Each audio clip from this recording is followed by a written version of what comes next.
Bonjour tout le monde et bienvenue dans le briefing des marchés du jeudi 12 mai 2022. Avant de débuter cette émission, je vous laisse prendre connaissance de l'avertissement légal sur les risques.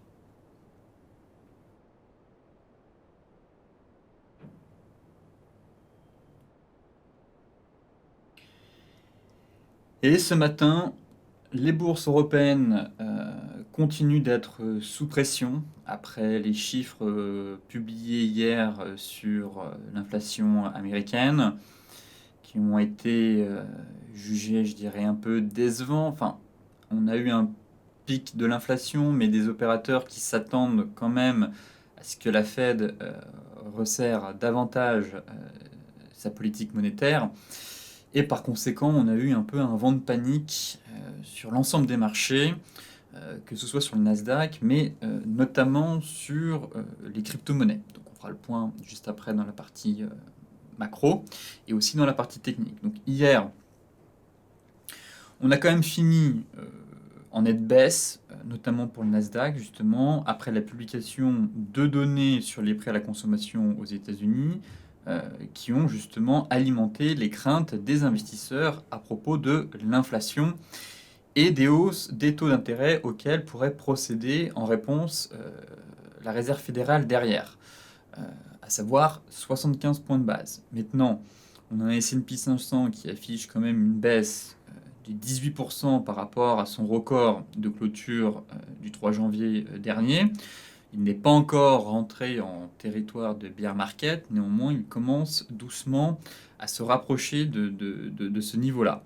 Le Dow Jones a lui enregistré quand même sa 5e séance consécutive de baisse, une série inédite depuis mi-février. Maintenant, le rapport mensuel du département américain du travail indique que l'inflation pourrait avoir atteint un pic en avril, mais elle devrait rester suffisamment élevée pour contraindre en fait la Fed à resserrer davantage sa politique monétaire. Donc actuellement, on a quand même toujours des opérateurs qui tablent sur une hausse de taux de 75 points de base.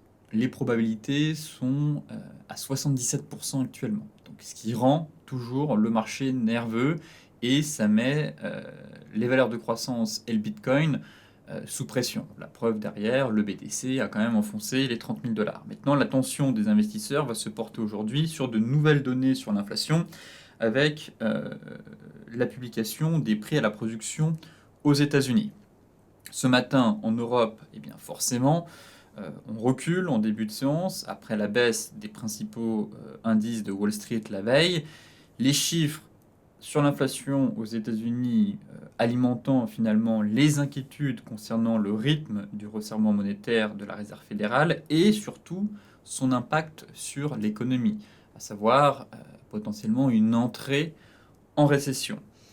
La plus forte hausse que prévue de l'inflation a renforcé les inquiétudes quant à la nécessité pour la Fed d'accélérer le resserrement de sa politique monétaire.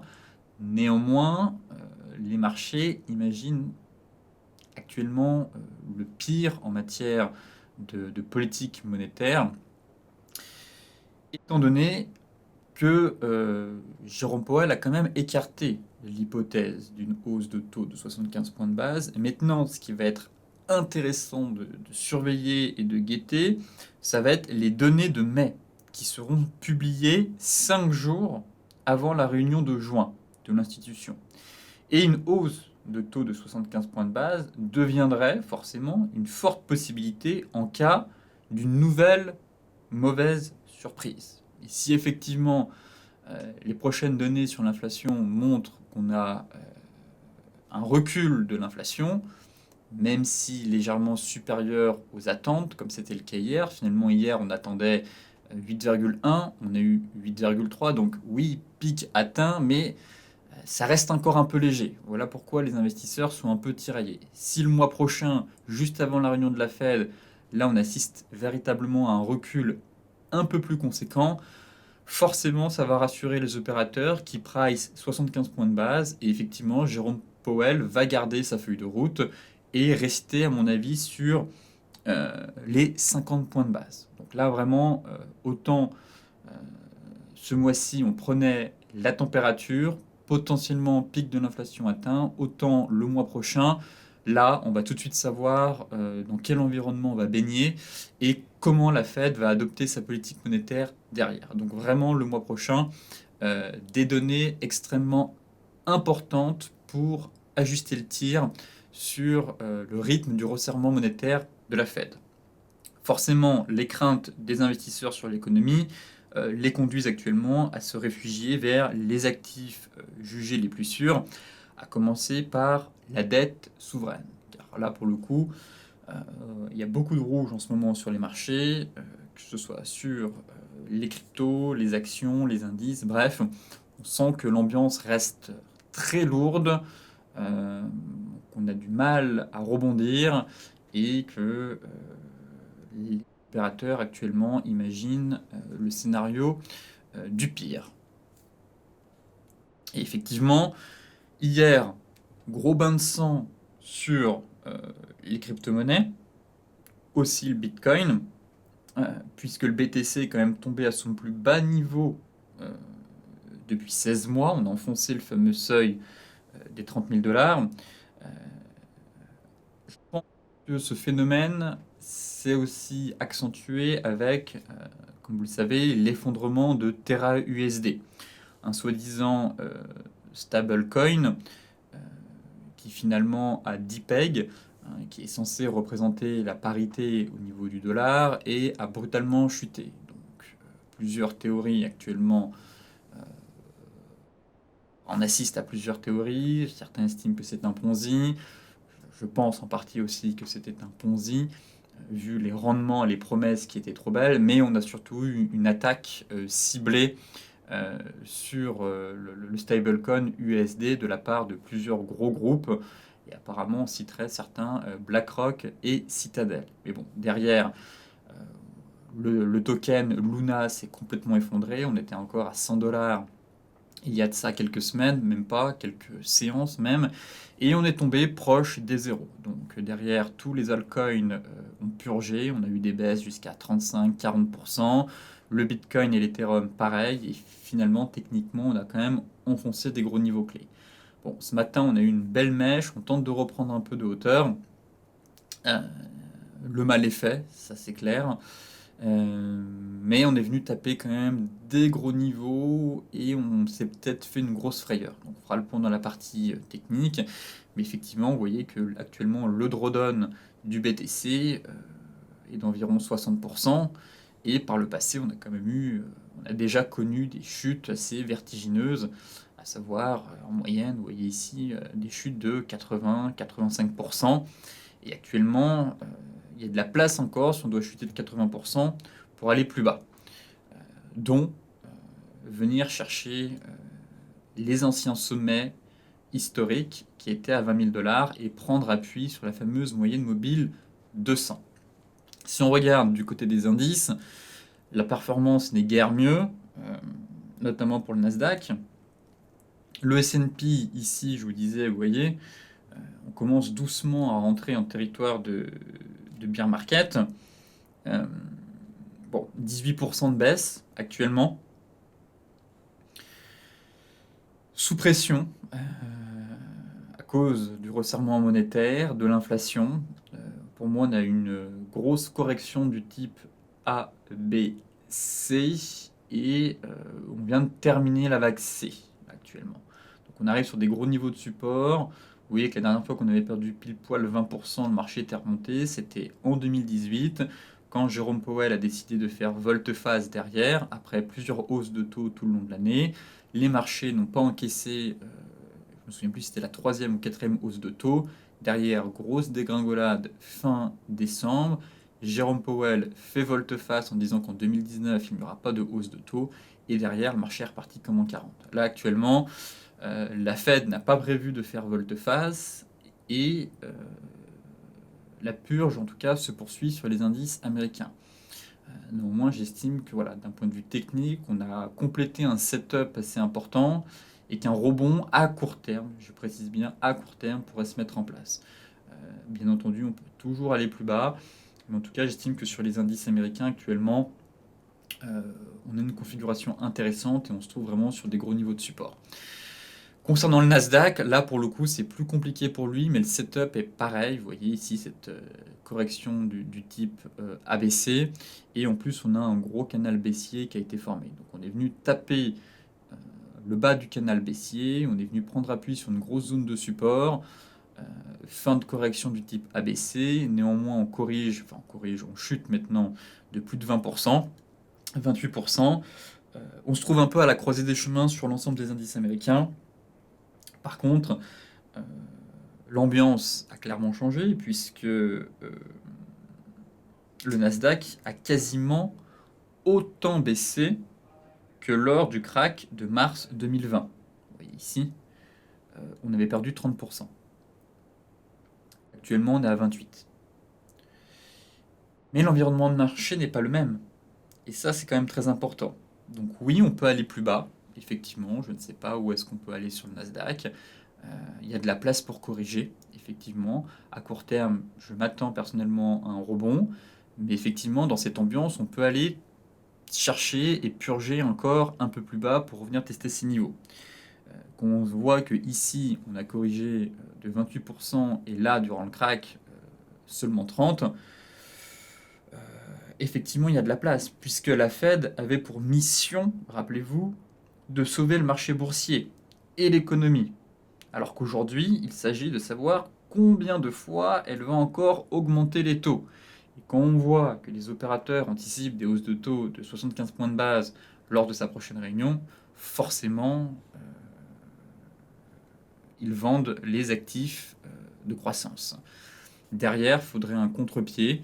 Comme je vous disais, avoir des données sur l'inflation au mois de mai encourageantes, juste avant la réunion de la Fed, 5 jours avant. Et si c'est le cas, à mon avis, on met de côté l'hypothèse des 75 points de base, on part sur 50 points de base, et là, ça pourrait donner un creux de marché et un nouvel élan, au moins pour un début de reprise haussière sur l'ensemble des indices. Donc, pour l'instant, la toile de fond reste la même, ça reste le rythme du resserrement monétaire des banques centrales qui drive l'ensemble des indices boursiers.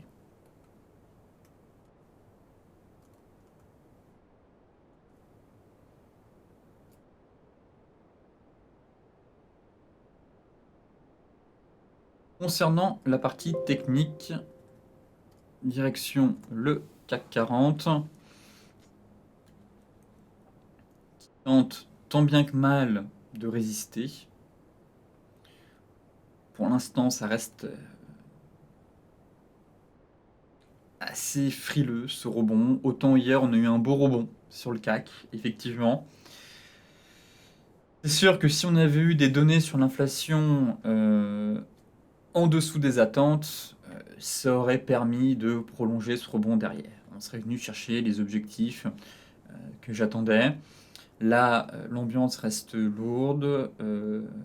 Les chiffres de l'inflation sont un peu mitigés, comme je vous le disais. Bon, on avait 8,4 le mois dernier, on est tombé à 8,3. Malheureusement, les opérateurs attendaient 8,1.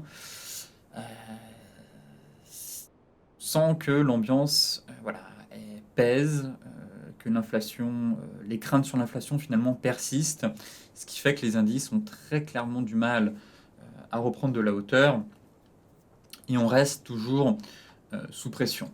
Bon, notre gros support tient toujours, ce fameux support hebdomadaire. Il faut se montrer peut-être un peu plus prudent maintenant sur les achats. Il a déjà été testé une fois, ça rebondit et on revient le tester une deuxième fois. Donc autant la première fois ça peut permettre un joli rebond technique, autant qu'on revient tester plusieurs fois le support, au bout d'un moment il y a quand même une probabilité que ce dernier finisse par céder. Là, on reste sur le fil du rasoir. L'idéal c'est quand même de clôturer en données hebdomadaires au-dessus de ce fameux niveau, auquel cas sinon on aurait une poursuite du flux baissier. Maintenant, données 4 heures, bon, peut-être un range à prévoir. J'ai hâte de voir l'ouverture des indices américains à 15h30 pour voir comment ils vont digérer ces données. Autant hier on a un peu une réaction à chaud, autant on peut très bien avoir un contre-pied cet après-midi. Le sentiment quand même que tous les catalyseurs baissiers sont pricés et que la baisse me paraît maintenant, enfin, une poursuite de la baisse sans véritable news baissière me paraît un peu limitée. On a déjà pricé le confinement à Shanghai, les marchés anticipent en totalité 6 voire 7 hausses de taux de la Fed, le resserrement monétaire de la BCE, le ralentissement économique, bref, rien de nouveau en termes de catalyseurs baissiers. Donc pour l'instant, effectivement, on se stabilise toujours sur ces niveaux de support. Et en données horaires, un range pourrait commencer à se dessiner. Voilà. Donc pour moi, le plan va être assez simple sur le CAC. C'est mise en place d'un range de court terme, mettre en place un plan vendeur si on accélère sous les 6100 points pour aller chercher le gap laissé ouvert ici, vers les 6000 points. Et à l'inverse, surveiller un chantier de retournement, si possible, sur le niveau actuel. Et là, pour l'instant, c'est un peu maigre, je trouve. Voilà, on a eu un début de chandelier ici, c'est en train de retomber. Bon, je pense qu'il faut pas se précipiter sur le CAC, voir comment les investisseurs américains vont réagir, vont surtout digérer l'inflation une fois que la poussière est bien retombée. Mais globalement, voilà, on est sur une phase de stabilisation à l'intérieur d'un range. Les ventes reprendront si on casse par le bas. Pour l'heure, voilà, je ne dis pas qu'il ne faut pas vendre, mais on est quand même sur une grosse zone de prix. Donc l'idée est quand même d'attendre que cette zone cède pour poursuivre les ventes. Si elle tient et qu'on a un gros chantier de retournement sur ce niveau, une bougie flux, alors pourquoi pas tenter un achat pour viser la borne haute du range avec un stop sous les plus bas. Le DAX, c'est la même chose à peu près. De nouveau, on tente de réintégrer ce canal baissier. Enfin, on a réintégré ce canal baissier. Pareil, hier, la bougie était vraiment belle. Puis finalement, Wall Street a complètement cédé ses gains et a accéléré derrière même la baisse. Donc forcément, on subit de plein fouet la chute des indices américains sur les places européennes ce matin. Mais là, le constat est le même. C'est potentiellement un range de nouveau qui pourrait se mettre en place entre 13 900 et 13 300. Pour moi, on est sur des grosses zones hebdomadaires, comme toujours, qui me laissent à penser qu'une reprise haussière est envisageable. Maintenant, l'ambiance reste lourde sur les marchés. On a une certaine nervosité, pas mal de volatilité toujours. Fait que les opérateurs ont quand même du mal à revenir sur les actifs risqués. Là, j'estime qu'on est un peu au milieu de nulle part sur l'indice allemand. Potentiellement de nouveau un range qui pourrait se mettre en place. Donc l'idéal serait d'avoir de nouveau un retour par ici, sur le bas de zone hebdomadaire, pour de nouveau tenter des achats. Voilà. Un peu comme sur le CAC, range, un bas de zone à venir chercher. Pareil, on pourra recommencer les ventes, à mon avis, soit en haut si le marché manque de carburant très clairement pour casser des résistances, soit si on casse les précédents plus bas. Effectivement, il y a de la place pour corriger. Et vous voyez ici qu'on a, pareil, un joli gap à venir combler. Donc, on pourrait avoir une poursuite du flux baissier avec un mouvement swing en direction des 13 000 points.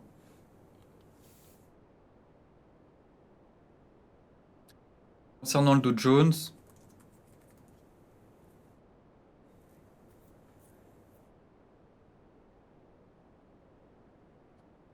bon, on vient taper le bas de notre canal. Finalement, le bas de range ici a de nouveau été vendu une nouvelle fois par les opérateurs. Je trouve qu'on a quand même bien baissé sur le Dow Jones. Des objectifs clés ont été atteints. On se rapproche quand même, pareil, de grosses zones. Et là, j'ai hâte de voir l'ouverture, mais effectivement, intéressé plutôt pour un achat sur proche de la borne basse de ce canal. Voilà, on a quand même un indice qui a perdu quasiment plus de 3000 points en ligne droite. On arrive sur un bas de canal, donc ici on est 13e ligne de Tenkan, donc j'ai un peu du mal sur les ventes. Autant revendre l'ancienne borne basse du range, pourquoi pas, effectivement, ça a plutôt bien fonctionné les jours précédents. Mais ici, voilà, on a quand même eu un gros excès baissier, on peut ouvrir avec un gap, mais derrière ce serait voilà, essayer de rechercher pour remonter au moins en direction des 32 590. Voilà, jouer un trade haussier pour aller chercher un joli pullback sur ce niveau.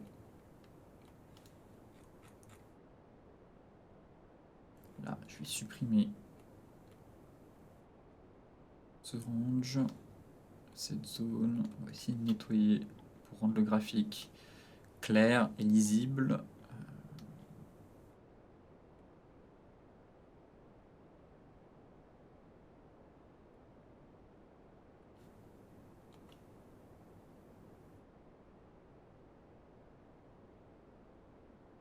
Ouais, ici, c'est de l'excès sur mèche, donc effectivement, on pourrait venir chercher un peu plus bas. Malheureusement, donné 4 heures sur le cash, j'ai pas d'éléments m'indiquant un retournement aussi à venir. On va quand même basculer sur les futurs, voir si on a un peu plus d'informations. Ouais, on est en baisse toujours. Et en donné 4 heures. Donc ça va ouvrir avec un gap baissier. En tout cas, on devrait ouvrir avec un gap baissier.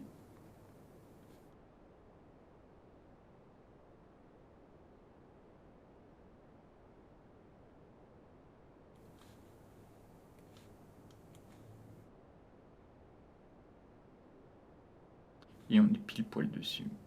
Il y a peut-être un peu de place. Je vais essayer de le retracer en données daily. Voir. Ok.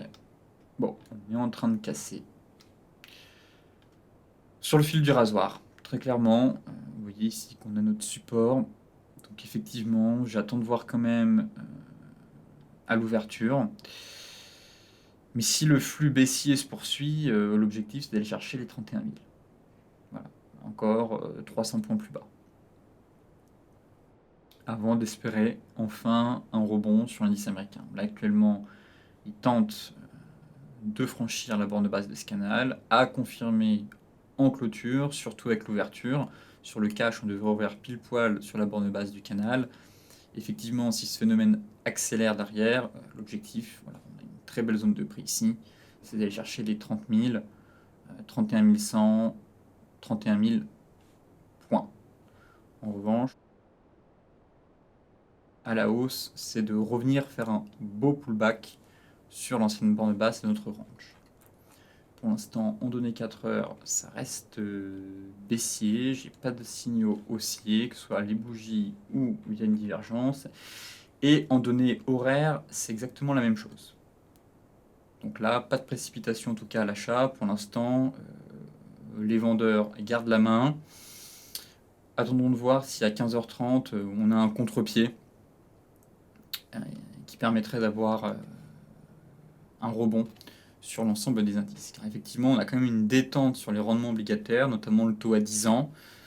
Ça fait quand même 3-4 séances. On est monté en début de semaine, je crois, quasiment lundi à 3,20. Et là, actuellement, on est à 2,80.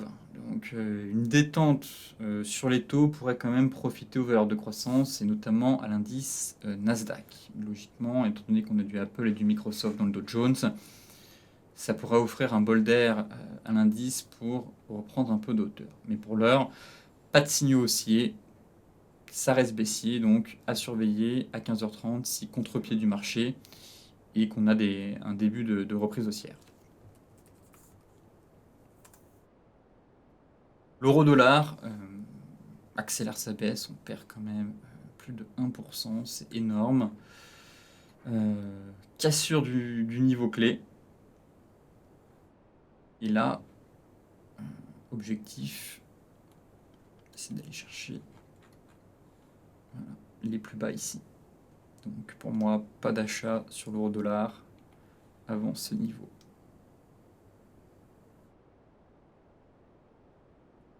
Voilà. Là, on est en train de casser un gros support quand même.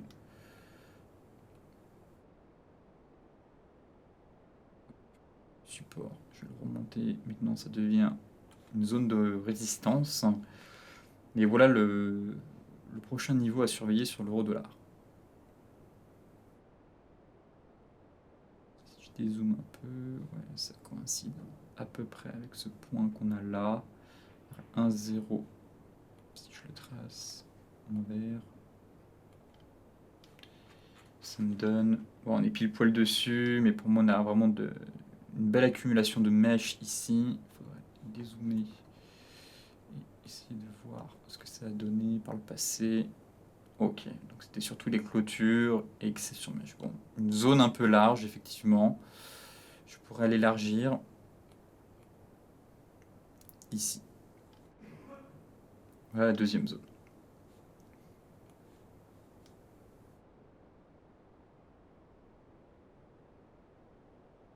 Donc on est dessus, quasiment dessus, on est venu la taper. Et vous voyez qu'on a un début de divergence haussière. Donc là, surveillez peut-être pour la semaine prochaine. Pour l'instant, l'euro dévisse, clairement. Mais on a voilà, un début de formation, enfin le début d'une divergence haussière. Donc effectivement, si on s'arrête, même si on accélère un petit peu, je pense qu'on ne devrait pas dépasser le précédent creux. Et par conséquent, là, on aurait une opportunité pour se positionner à l'achat sur une zone et viser un rebond de l'euro en direction des 1,0630 derrière. Voilà le plan en tout cas sur l'euro-dollar. Pour l'instant, c'est baissier, on avait nos tranches sorties par le bas, que des bougies flux baissières. Pas de précipitation, on peut peut-être aller encore un peu plus bas, vous voyez, vraiment rentrer dans la zone. Et puis si on a une belle bougie 4 heures ou horaire, pourquoi pas tenter un trade à l'achat sur cette paire. Mais là pour l'heure c'est encore un peu tôt. Je pense qu'on peut accélérer, il y a de la place en tout cas pour accélérer. Mais effectivement, donné daily, on arrive sur une très belle zone et on a un début de divergence haussière. Donc une fois que cette dernière sera validée, on pourra tenter de mettre en place un plan à l'achat pour viser un rebond technique assez conséquent. Bon, malheureusement, les grosses paires, on avait mis en place des plans de trading hier, ont été invalidés, en tout cas ils n'ont pas été déclenchés. C'était l'AUD USD, le GBP USD. Enfin, le GBP USD, j'étais un peu sceptique concernant le niveau, si les divergences se validaient, ça se validait sur une résistance. On avait AUD USD, NZD USD, et finalement c'est complètement retombé après les données sur l'inflation. Ça partait bien, on était sur une étoile du matin, derrière c'est retombé, cassure de la zone, donc là vraiment accélération baissière. Et à mon avis, pareil, il y a de la place pour aller plus bas. Donc là le scénario pour moi ce serait d'attendre, on est quand même très éloigné de notre Tenkan, de notre Kijun, donc soit scénario 1, d'attendre un retour ici, un pullback pour vendre et viser un trade swing ici. Voilà mon plan que j'ai. Si en clôture hebdomadaire, ce qui devrait être le cas, on reste sous le bas de cette zone, j'attendrai un pullback pour vendre et viser un trade assez important vers ce niveau. Si malheureusement pas de pullback, eh bien il va falloir commencer à chercher des cassures Tenkan Kijun dans le sens du flux. Comme ici. Comme ici, là malheureusement on avait le nuage. Pour l'instant on n'en a pas. Tenkan et Kijun sont encore assez hauts. Donc voilà pourquoi je verrais bien un retour sur ce niveau avec la MM50 qui devrait arriver pour tenter une vente sur la zone de polarité. Et derrière, chercher des cassures Tenkan Kijun dans le sens du flux. Donc là on est quand même pareil en pleine accélération baissière. Vendre ici c'est vraiment pas l'idéal. Le mieux c'est de vendre tous les rebonds, tous les gros rebonds sur cette paire. Donc là, après avoir cassé cette zone, je pense qu'un pullback dessus pour venir tenter une vente me semble en tout cas pas mal. Donc pareil, plutôt un plan à surveiller pour la semaine prochaine. L'USD Yen,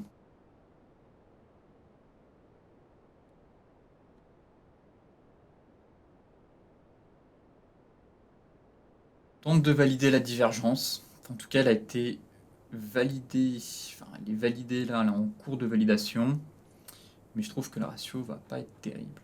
Voilà, je voulais revenir sur cette paire. Autant ici, je visais un retour sur ma Kijun, autant là, la Kijun est quand même bien remontée et ça me paraît compliqué de tenter cette divergence. Je trouve que le ratio n'est pas top en plus. Euh, Maintenant, il faudra attendre la clôture, on se rapprocherait vraiment de la Kijun pour mettre un stop loss là et viser quoi? La zone ici, ou mieux la M50, je suis pas fan. Donc cette divergence, je l'avais évoquée avec vous, je pense qu'il ne faut pas la prendre. Voilà. Le ratio n'est pas bon et les conditions ne sont plus vraiment les mêmes aussi. Là, je pense que le dollar va quand même rester fort globalement. Et par conséquent, j'ai pas spécialement envie de le vendre. Un repli est envisageable, d'où mon intérêt pour plutôt chercher un achat dans cette zone. On aurait la M50 qui remonterait. Et à mon avis, on est peut-être monté un peu haut, un peu fort, un peu vite. C'est ultra haussier. Tenter d'attraper le point haut, ça reste délicat, malgré la divergence. Mais par contre, voilà, on a très clairement une grosse tendance haussière. Je vois mal le dollar se retourner actuellement. On a une Fed agressive et une Bosch, pardon, ultra accommodante, la Banque du Japon. Je verrais plutôt un repli avant de repartir. Voilà, je pense que le marché a peut-être besoin de souffler. Si la MM50 peut remonter dans les prochains jours, s'aligner ici, que les prix continuent un peu à souffler, eh bien l'idéal ce sera de chercher un plan à l'achat sur la zone mensuelle. Voilà, là effectivement on commence à sortir par le bas du canal. Peut-être un double top en cours de formation qui a été validé. Dans ce cas-là, un peu de place pour corriger et revenir prendre appui sur la zone mensuelle. Voilà, là pour moi on a une très grosse zone ici. Vous voyez, on est monté à la verticale. Bon, revenir tester cette zone pour se positionner dans le sens du flux. On a un gros flux acheteur. Là, on s'est peut-être un peu envolé un peu vite. Marché a besoin de souffler. MM50 qui devrait converger avec ce niveau. Par conséquent, la semaine prochaine, voilà, si on peut corriger un peu plus, je mettrai en place un plan de trading sur ce niveau pour viser derrière une nouvelle jambe de hausse. Le gold, donc, qui n'a pas confirmé son avalement hier. Je disais, il faut vraiment qu'on fasse un chantier de retournement, un avalement. On a réussi à récupérer les 1800 et malheureusement, j'ai pas d'avalement. J'ai un piercing pattern. Bon, je vais encore rester à l'écart. Je trouve quand même que la dynamique reste intéressante, effectivement. Mais j'aimerais surtout que le marché nous délivre des signaux un peu plus punchy. Là, ça reste limite toujours. On va déjà voir la clôture hebdomadaire. Le premier bon point, ce serait quand même de clôturer au-dessus des 1850. Et peut-être à partir de la semaine prochaine, commencer à revenir sur le gold à l'achat. Là, pour l'instant, je trouve qu'on est toujours un peu à la croisée des chemins. On a certes une belle oblique, une M50 qui a été tapée. Donc, l'alerte baissière, pour le coup, sera déclenchée si on casse ce niveau. Auquel cas, à mon avis, on aura une accélération vers les 1780. Pour l'heure, ça tient. Seulement, je ne suis pas convaincu des signaux haussiers sur les unités de temps plus courtes. Voilà. Certes, on a une belle bougie, là c'est en train de retomber. Bon, j'attends de voir, mais je trouve que c'est un peu tôt encore pour mettre en place un plan de trading à l'achat.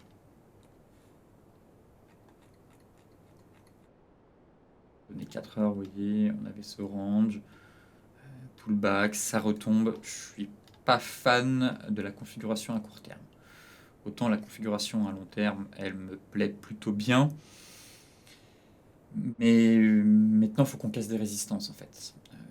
Là, on est en tendance haussière de long terme, c'est bien. Préserver les supports, c'est bien, mais casser des résistances, c'est mieux. Et là, malheureusement, on n'a pas réussi à casser véritablement le niveau des 1850, 1855. Et derrière, on n'a pas eu un joli changement de retournement.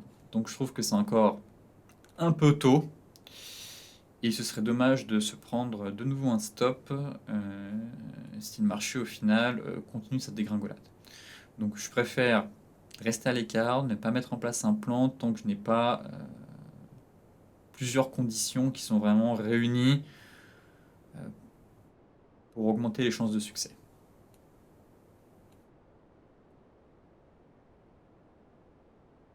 Là, on aurait vraiment eu un bel avalement haussier, une poursuite du flux. Là, je vois que le rendement à 10 ans américain euh, tombe justement, enfin recule, même plutôt bien, et l'or ne réagit pas. Je suis un peu sceptique. Du coup, ça me laisse perplexe. Et voilà, je préfère ne pas m'aventurer davantage sur un plan haussier quand je vois un peu cette fébrilité du marché. Même si on a une oblique haussière, une MM200, une grosse zone, voilà, il manque un élément vraiment pour moi pour confirmer qu'on a vraiment un creux de marché et que le marché a suffisamment de force pour partir. Pour l'heure, c'est encore un peu tôt. Donc il faut laisser du temps au temps et on reviendra à mon avis plus tard sur le gold. Voilà. Donc déjà, je voudrais dans un premier temps une clôture hebdomadaire au-dessus des 1850. Ce serait déjà un bon point technique pour la semaine prochaine. Le Brent, bon, sur le Brent, pareil, le range se poursuit, tiraillé entre le chandelier baissier et le chandelier haussier, hein, avalement baissier, avalement haussier. Pour moi, c'est celui-là qui prime sur celui-là, car ici on avait une tendance quand même à retourner, alors que là on a juste eu cet avalement, une seule bougie et un avalement haussier, donc pas de tendance véritablement à retourner. Bon, à mon avis, on va plutôt partir dans un range de consolidation sur le pétrole.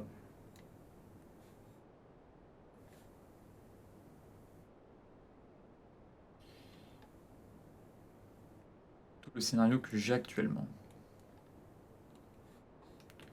Voilà, difficile de mettre en place un plan. On a des belles zones techniques.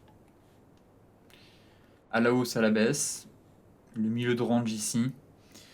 Et très clairement, je préfère rester à l'écart. Moi, ce qui est intéressant de trader, ça va être les niveaux clés, les zones. Donc un retour sur les 114,55. Pourquoi pas chercher à mettre en place un plan de trading. Et un retour voilà, sur l'oblique haussière par ici, voir la borne basse du range. Et là, pour l'heure, je suis pas spécialement convaincu de la hausse ni de la baisse. Je trouve que le marché est indécis en fait. On est vraiment dans le milieu de range. Ça a chuté, mais on n'est pas vraiment venu en bas. Ça remonte, mais il n'y a pas suffisamment de flux pour aller chercher les 114,55. Résultat, balle au centre. Par conséquent, je préfère rester à l'écart et revenir quand on aura un peu plus de visibilité. Voilà, et pour moi, c'est les gros niveaux clés à surveiller pour acheter en bas, vendre en haut. Mais on pourrait avoir un tassement un peu du marché pétrolier. Finalement, on avait un triangle, ça n'a pas fonctionné, et je trouve qu'on a des amplitudes de plus en plus faibles. Vous voyez, sur le marché. Donc ça commence à se tasser finalement, le marché pétrolier. Peut-être dans l'attente d'un prochain catalyseur, mais voilà, on pourrait végéter encore quelques temps, ranger, avant de trouver véritablement un mouvement directionnel euh, pouvant, voilà, un mouvement directionnel permettant au marché voilà, de prendre oui, une décision claire, une direction claire en tout cas. Donc range, pas grand chose à faire malheureusement.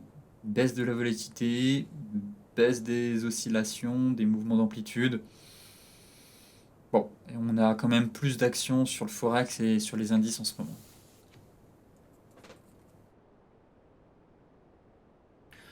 Le light, c'est la même chose. Le range, voir.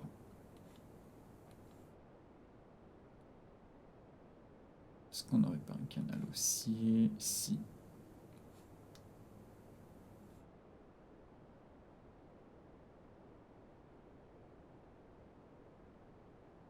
Mais bon, dans le même cas, c'est la même chose. Ce serait un peu un range larvé. L'idéal serait de tenter des achats sur le niveau de support ici. Voilà, s'il faut retenter des achats, c'est la zone des 97. S'il faut tenter des ventes, il faut retourner dans le haut de la zone. Là, pour le moment, on est un peu au milieu de nulle part. Donc ces niveaux-là m'intéressent pas techniquement parlant. Tiraillé surtout entre les deux chandeliers, quoi. Deux signaux un peu contraires, avalement baissier, avalement haussier, depuis plus rien, balle au centre. Donc là, je surveille les retours, comme sur le Brent, sur les gros niveaux de support, qui sont pertinents, qui permettent d'avoir des jolis rebonds, ou la zone haute, pareil, qui permet d'avoir quand même un repli assez conséquent. Mais au milieu, rien à faire, à part se prendre les pieds dans le tapis selon moi. Le Bitcoin. Bon, j'attends de voir si ça capitule ou pas. On est venu taper notre zone de support. Euh, pour moi, ça reste baissier tant euh, que les acheteurs ne parviennent pas à reconquérir les 30 000. Donc la clôture hebdomadaire va quand même être importante. Mais là, c'est clairement baissier.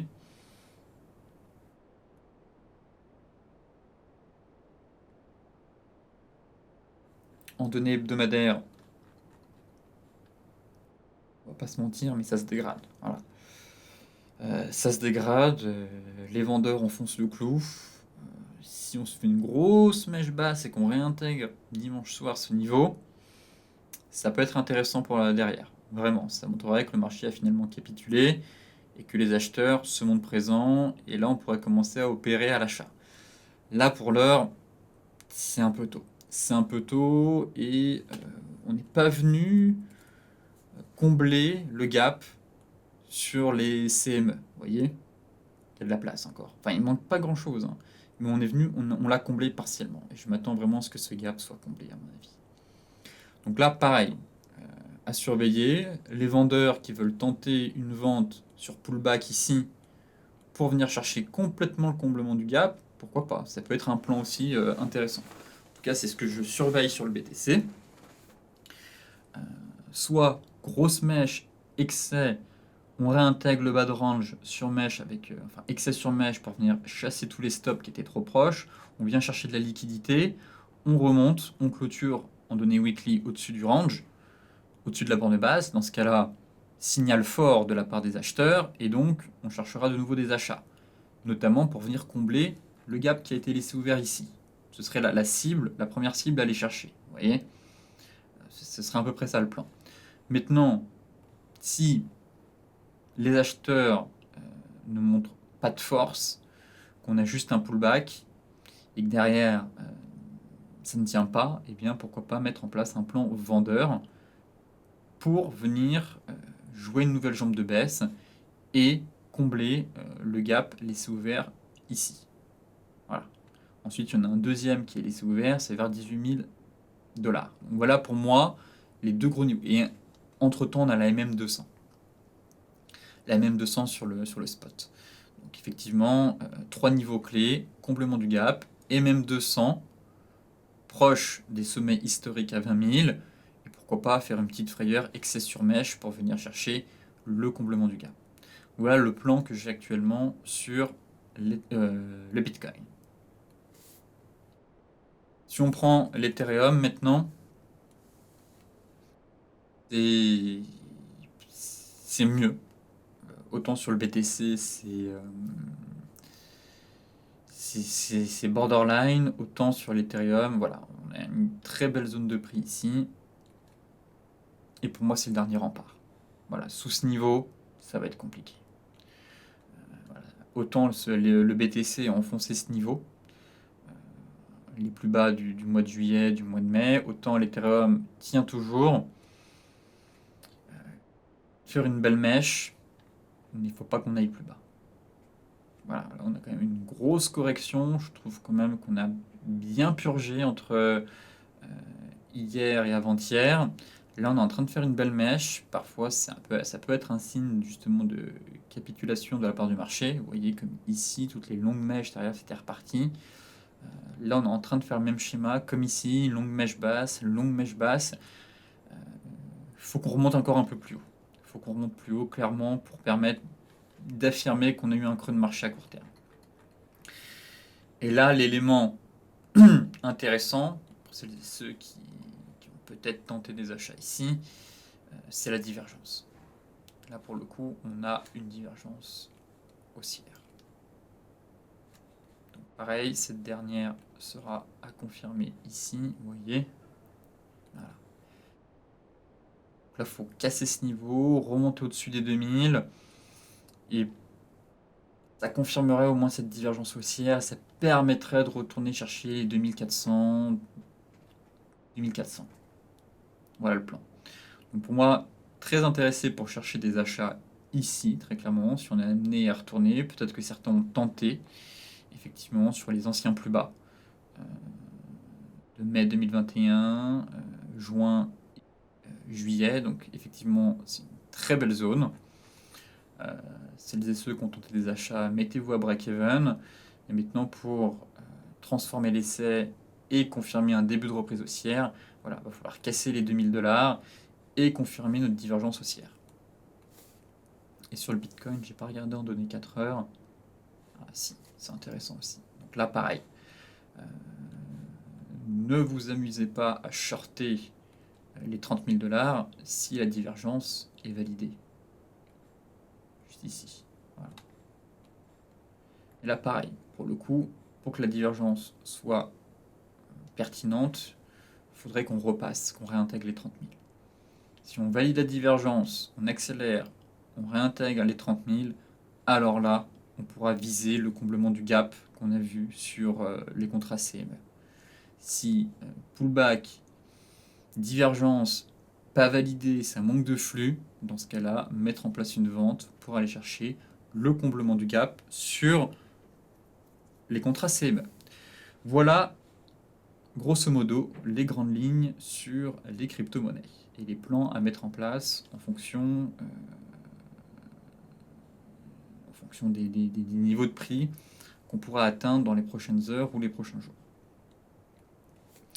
Sur ce, je vous souhaite une excellente journée, de très bons trades, et je vous dis à demain pour un nouveau point complet sur la planète finance.